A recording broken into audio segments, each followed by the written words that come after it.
দম্পতি হচ্ছে সাইয়েদনা আদম আলাইহিস সালাম আর হাওয়া আলাইহিস সালাম। পৃথিবীর প্রথম স্বামী আদম আলাইহিস সালাম, প্রথম স্ত্রী হাওয়া আলাইহিস সালাম। ওয়া কুলনা ইয়া আদম উসকুন আনতা ওয়া যাওজুকাল জান্নাহ।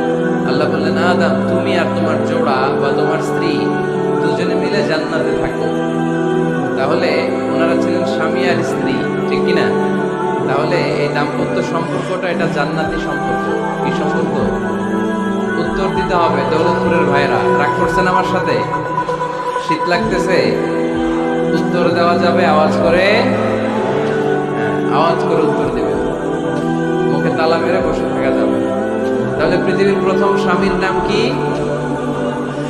আদম আলাইহিস সালাম। পৃথিবীর প্রথম স্ত্রী হাওয়া আলাইহিস সালাম। এই দাম্পত্য সম্পর্কটা বড় মধুর, বড় গভীর, বড্ড ভালোবাসা।